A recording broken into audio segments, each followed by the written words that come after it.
Ay, perdón. Sus etapas y los distintos tipos de actividades, ¿sí? Y cada actividad obviamente tiene un puntaje asociado. Yo invito a que cuando ustedes planifiquen secuencias que tienen que ver con instancias de ejercitación práctica, le pongan a los estudiantes, se cayó, rompió algo de vidrio, le pongan a los estudiantes. No pasa nada, profecía, continúa. Sí, yo escucho que un vidrio se rompe y se me corta el corazón. Le pongan los criterios de evaluación al principio, así todo el mundo entiende qué es lo que tiene que hacer, ¿sí? Qué es lo que se va a evaluar, que es lo más importante de todo. En este caso yo diseñé esta secuencia en 3 etapas. La etapa 1 es teórica y nos va a permitir integrar la macro, ¿sí? Introducirnos en el tema. La etapa 2 tiene que ver con una etapa pedagógica, que es justamente la etapa de la modelización, donde me imagino que ya estuvieron craneando y se habrán encontrado con la dificultad de cómo es hacer esto. Bueno, hay muchas cámaras hoy, antes era una sola. Y obviamente la tercera etapa es la etapa que estuvimos trabajando estas 2 semanas. Por cuestiones de tiempo, yo podría estirar, darles más tiempo para hacer el trabajo, pero se les va a juntar con el trabajo 2, que es más químico, ¿sí? Y tiene que ver con reactivos y reconocimiento de biomoléculas, y donde sí hay que hacer una bocha de cosas experimentales, hay que pesar, hay que medir, hay que calcular tiempo, hay que hacer cosas más químicas, ¿sí? Yo no quiero que ese trabajo no lo hagan, yo quiero que lo hagan. Entonces, les puedo dar unos días más si quieren para terminar esto después de la clase de hoy, así no están corriendo hasta hoy a la noche. ¿Les parece? Sí, ¿Les parece? Sí, profe. ¿Sí? Ok, los espero entonces hasta el sábado a la tarde. Genial. El sábado a la tarde. ¿Sí? Sábado a la tarde. Sábado a la 10 de la tarde. Mañana del domingo con toda la furia. Genial. Que no pase del lunes próximo. ¿Está bien? Domingo a la noche última. Bien. ¿Jueves? Bueno, el marco teórico de esto es de biología, pero ustedes están en un tronco común de ciencias naturales y tienen que saber biología, ¿sí? No es porque yo quiera que la gente de química se vaya sin formación en biología. La gente de química tiene que saber de biología, tiene que saber bastante, porque ustedes van a poder dar ciencias naturales, ¿sí? Y estos temas se trabajan en primer año. Por lo tanto, el marco teórico acá es súper importante. La idea mía era reconocer obstáculos a la hora de que ustedes puedan afrontar algún tipo de terminología que no entiendan y que tengan que recurrir a la bibliografía para poder ampliar su marco de conocimiento, ¿sí? Esa fue la intención con la cual planifiqué este trabajo. Bien, ¿cuáles son las finalidades de la división celular? ¿Son las mismas finalidades en organismos unicelulares y en organismos pluricelulares? ¿Qué les parece? Sí, pero hay una diferencia. A ver. La finalidad en sí es perpetuar la especie y reproducirse, ¿no? Pero además en pluricelulares también está la especificación de cada... A ver, ¿cómo sería eso? Después de reproducirse, por ejemplo, se especifican las funciones, las células que van a ser para el hígado, por ejemplo, tienen una función, un formato. Son más específicas. Claro. Ok. Y demás. Entonces, sí, hay especificidad. En cambio, celular. en unicelulares tienen un solo tipo de célula, por eso no tienen ese... Muy bien, muy interesante. Está muy bien lo que está diciendo ella. Hay una palabra acá que está faltando, a ver, ¿quién la puede completar? ¿Qué es lo que esa especificidad de vida es una consecuencia de qué hacen los organismos pluricelulares? ¿Se replican? No.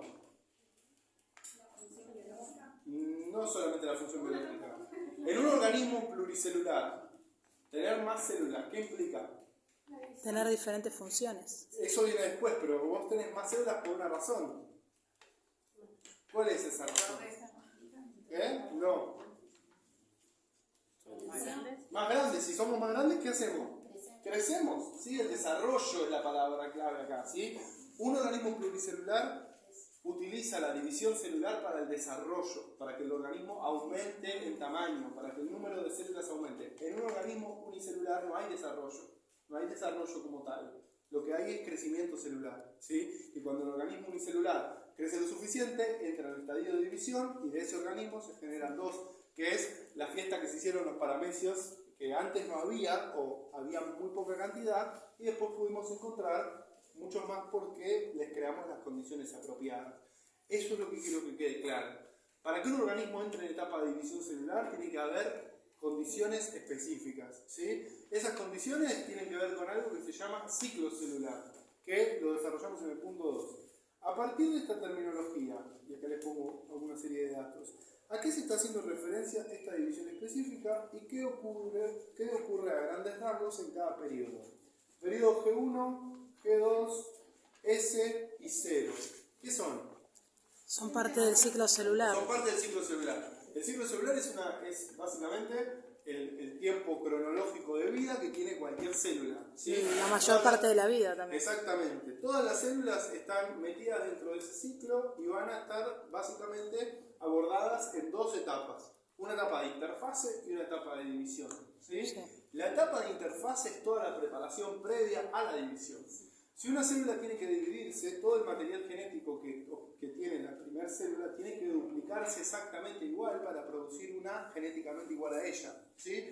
No estamos hablando en este caso ni de embriones, ni de blástulas, ni de blastómeras, que son otro tipo de cosas que se ven en biología del desarrollo. Yo enseño biología del desarrollo acá. En biología no van a tener biología del desarrollo conmigo, pero sepan que hay células, ¿sí?, que no son las somáticas, que son justamente células embrionarias que tienen la posibilidad de ser pluripotentes y totipotentes. Es decir, de ese tipo de división celular, de esa sola célula puede desarrollarse un organismo entero, completo, con diferenciación. ¿Sí? Esas células que van a dividirse por mitosis van a pasar por varios periodos de especificidad y al irse dividiendo van a ir justamente tomando la función que les corresponde. Unas van a ser parte del sistema circulatorio, otras del nervioso y así sucesivamente, pero todas provienen de la misma.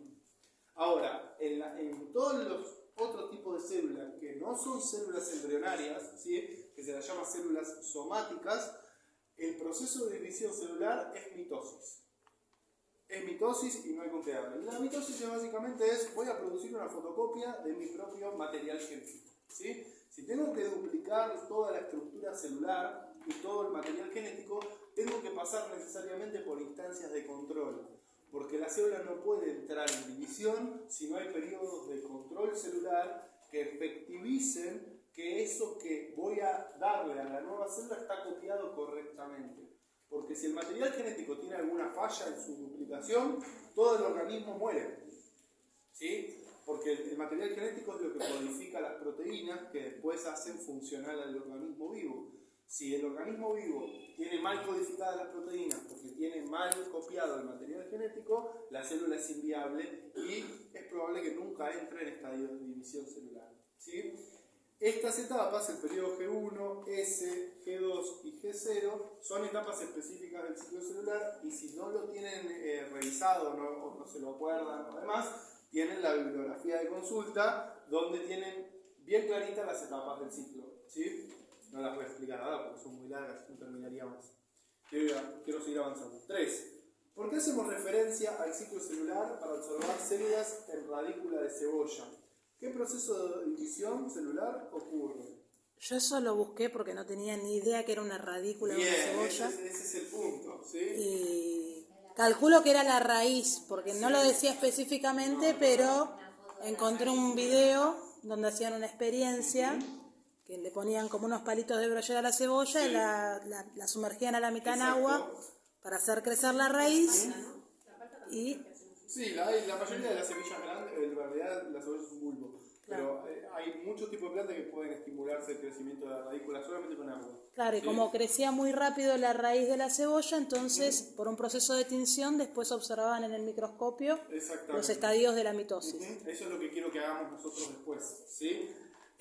Básicamente vamos a poder encontrar células dividiéndose en la raíz de cebolla porque la raíz está en crecimiento. Y lo que dije al principio, el crecimiento pluricelular viene justamente de división celular. ¿Tá? Entonces, como la raíz está creciendo en tamaño, todas esas células están muy activamente en el ciclo. Hay una proteína que se encarga justamente de aumentar la tasa de mitosis de un tejido particular. Una radícula, ¿sí?, que no es una raíz completa, sino que es el tejido que va a originar una raíz, tiene un grupo de células que se llaman células meristemáticas.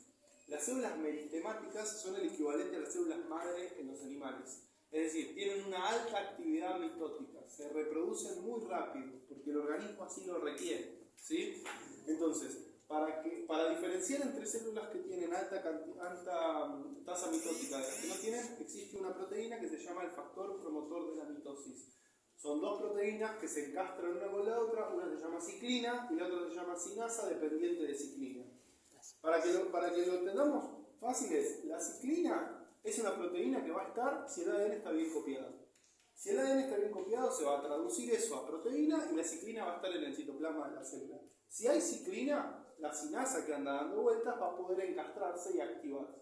Y las dos juntas forman el factor promotor de la mitosis.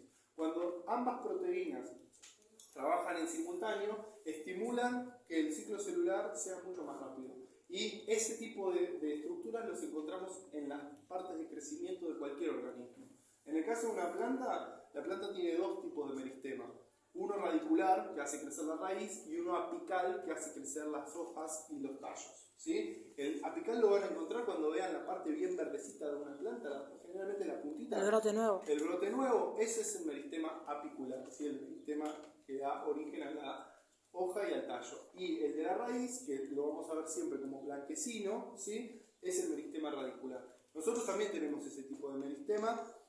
Un meristema es un tipo de célula madre, ¿sí? Es un tejido especializado en el crecimiento del organismo.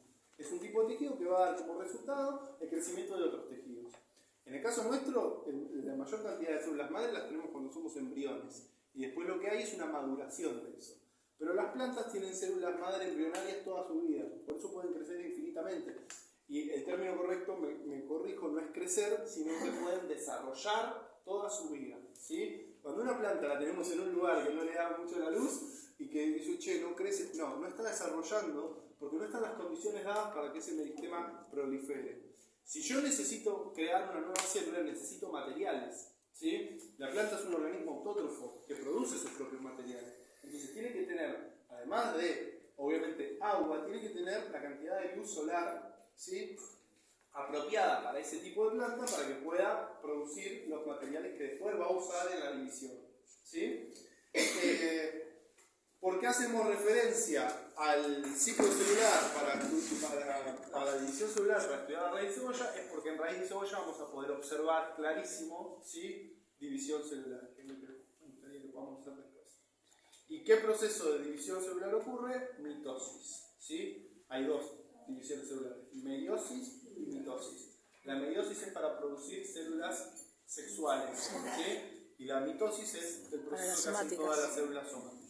Bien, el de realizar un texto, ¿hay alguna palabra que no hayan entendido en el del texto? ¿Cuál? Planificación, imagen.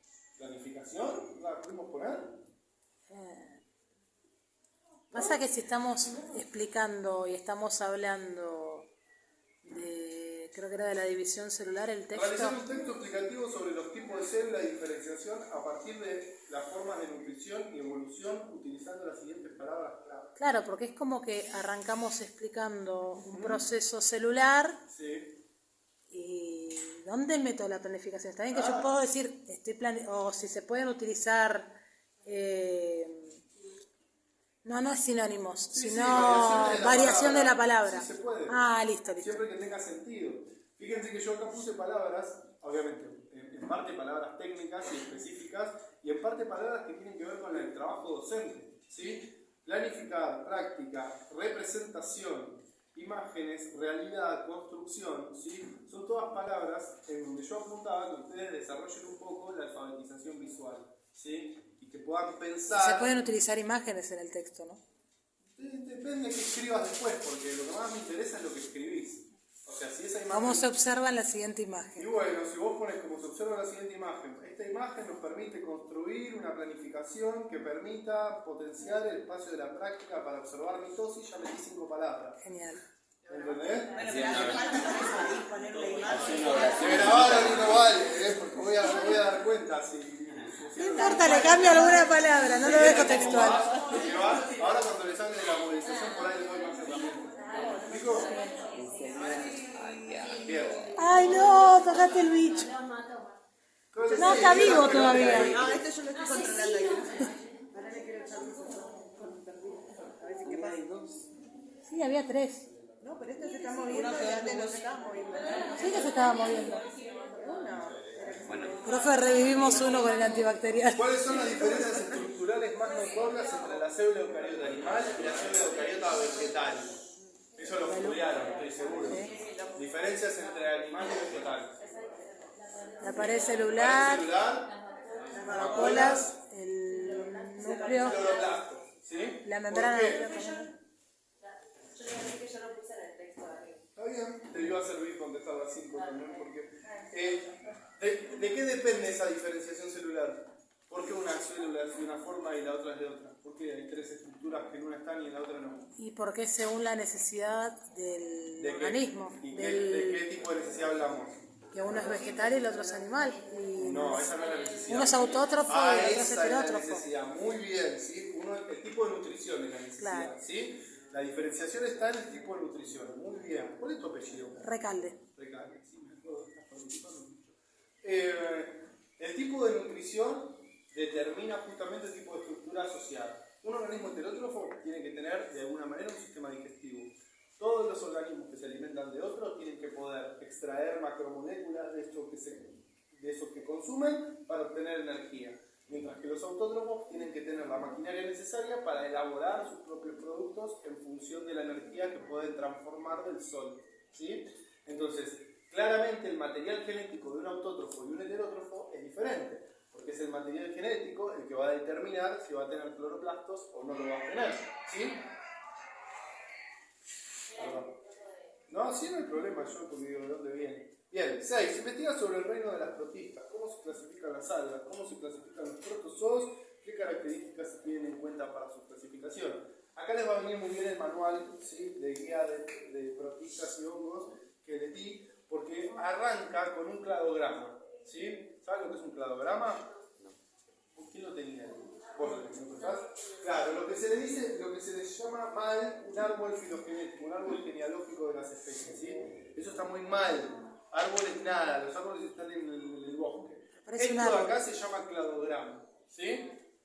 Los cladogramas nos muestran el grado de parentesco que tienen algunas especies, conectadas justamente por la teoría de Darwin, que es la teoría del ancestro común, ¿sí? Es decir, yo puedo establecer relaciones de parentesco en función de las similitudes que voy encontrando en los organismos. Es decir, si yo veo que todos los organismos que tienen hojas son autótrofos, producen un tallo, los voy a poder agrupar en un grupo, ¿sí? Otros organismos que tienen pelo en otro, los que tienen escamas en otro, y así con diferencias tal vez un poco más específicas y no tan notorias como son las diferencias entre las bacterias. En este cladograma se van a diferenciar los 3 dominios, que es el criterio de clasificación aceptado hoy en día. Tenemos el dominio de las arqueas, que son los primeros organismos que aparecieron en el planeta, protistas, bacterias. El dominio de las bacterias, se llama así el dominio bacteria, donde hay bacterias más evolucionadas que las arqueas, mucho más específicas, y acá encontramos la primera diferenciación entre bacterias autótrofas y heterótrofas. Ahora, de estas bacterias autótrofas y heterótrofas evolucionó el tercer dominio, que es eucaria, y acá la diferencia más notoria es el tipo de célula, ¿sí? El dominio de las bacterias y el dominio de las arqueas tiene célula procariota, sin envoltura nuclear, mientras que el dominio de la eucaria tiene célula eucariota, con envoltura nuclear, ¿sí? Mucho más grande y diferenciación celular en autótrofo y heterótrofo. Ahora, dentro de las eucarias están las protistas. Fíjense que dentro de las eucarias ustedes van a ver 3 reinos: animal, fungi, que es hongo, y planta. Y todos los demás que aparecen son protistas.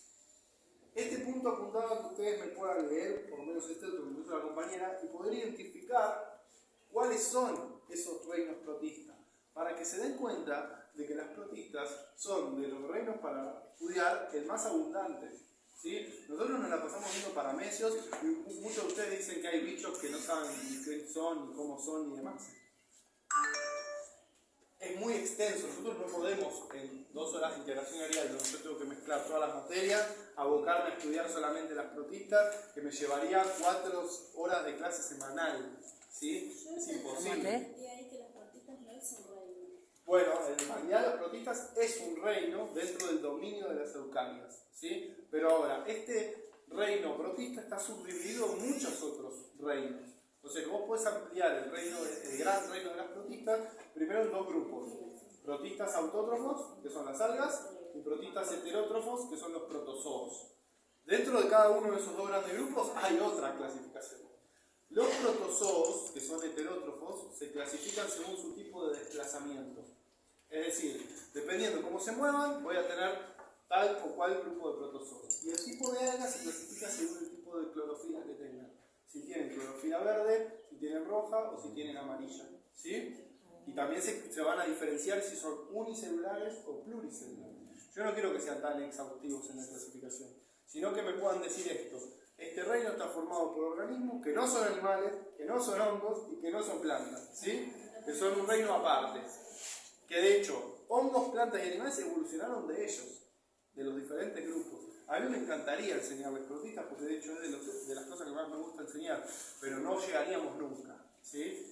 Diferenciamos entre protistas autótrofos, protistas heterótrofos, dentro de los autótrofos los tipos de alga, dentro de los heterótrofos los tipos de protozoos. Y con eso está bien. ¿Sí? Y eso es nombrarlos.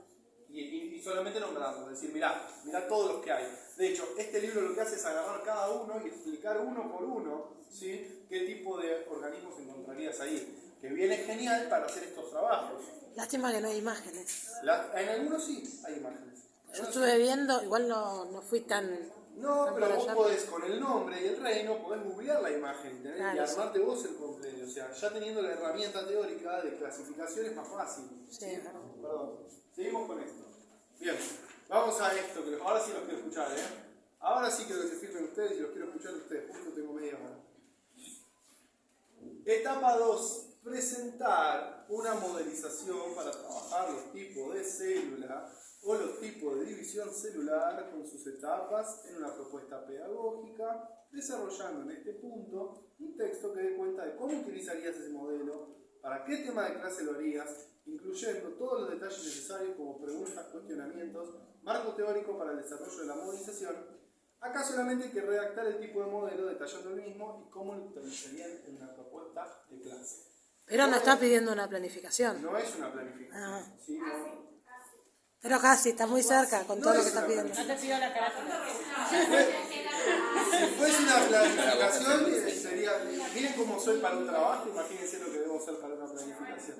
Pero acá tengo algo que me puede servir mucho, que tiene que ver justamente con la idea de modelo.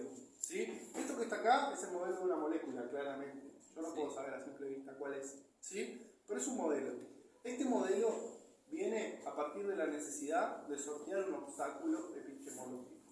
¿Cuál es el obstáculo? Yo no puedo se las puede. moléculas. ¿Sí? Entonces, como el tamaño de las moléculas es un obstáculo, tengo que buscar una forma de Se representarlas. podría desintegrar, nosotros justo nuestro conteno lo pensamos desintegrar en un tergopol. A ver. Esto es un sólido, Quiero escuchar. esto es un sólido, ¿no? Un Sí. tergopol. Y decimos que podría ser cualquier cosa. Bien. Y entonces lo empezamos a desintegrar y decimos, bien, cada granito de este tergopol sería Sí. una molécula. Exactamente, muy Ya. buena idea. Y acorde que tan cerca o lejos esté, es el Ujú. estado. Perfecto. Bueno, Está excelente. Ese modelo es la realidad. Voy a sacar el volumen de esto. Ya se lo probamos. La gente que me conoce sabe que no me puede escribir mientras estoy trabajando porque me molesta mucho, porque después va un audio puteándolo de por qué tengo, estoy bueno, yo- trabajando. No importa. Lo que hicieron está muy bien, ¿sí? Muy bien, porque ese modelo viene a sortear varios obstáculos, no solamente el obstáculo del tamaño. Acá se está trabajando sobre los estados de agregación y sobre el tipo de movimiento que podrían tener o no, ¿sí?, esas moléculas, qué grado de cohesión o distancia tienen, se puede analizar mucho más. Ahora, yo tengo el modelo, tengo el obstáculo primero, el tipo de clase que quiero dar, preparo el modelo, sobre el modelo empiezo a cuestionar qué cosas puede hacer este modelo y qué cosas no puede hacer este modelo. Yo, ¿qué aclaraciones tendría que hacerles a ustedes para que esto sea un modelo que surja efecto? En realidad no están tan unidas. Bueno, primer punto, no están tan unidas. ¿Qué más? Los colores. ¿Qué significa cada color? Porque yo la verdad que veo verde y blanco nada más. No sé qué tipo de moléculas, de átomos que estoy representando Y acá. son dos tipos diferentes, ¿Sí? por lo visto. Por lo menos son dos tipos diferentes, pero yo tendría que hacer la aclaración de que, primero, cada pelotita es un átomo, ¿sí? Después, los colores están representando tipos de átomos diferentes y eso cambia mucho el modelo, ¿sí? ¿Por qué? Porque me ayuda a que el modelo sea más verdadero, sea mucho más cercano a una construcción real del conocimiento, ¿sí? Y el modelo en vez de transformarse en un nuevo obstáculo, ayuda a vehiculizar y resolver el obstáculo. ¿Sí? Por eso quiero escuchar qué planificaron. A ver. Nosotros, una maqueta queremos.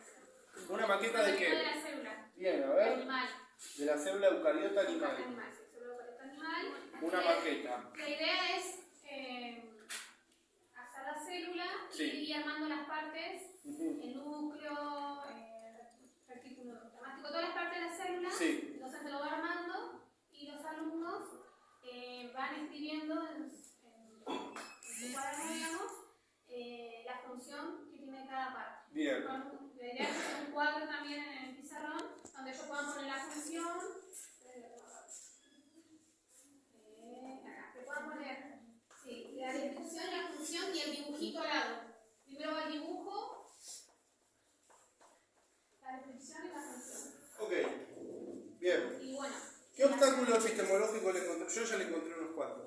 ¿Qué obstáculo epistemológico tiene ese? Porque la idea está, listo. Tenemos el tema, vamos a explicar célula animal, listo. Con ese tema lo vamos a usar con este modelo. Bueno, ahora viene la parte interesante de integracionalidad, que es, pensemos todos juntos, no sé qué habrá pensado tu equipo, cuáles son los obstáculos y qué ventajas tiene, si querés, arranquemos por la ventaja. ¿Por qué eligieron eso para trabajar ese tema? Hable usted, no la dejen sola, pobre. Como que es muy práctico si tiene los colores, digamos. Se puede diferenciar bien.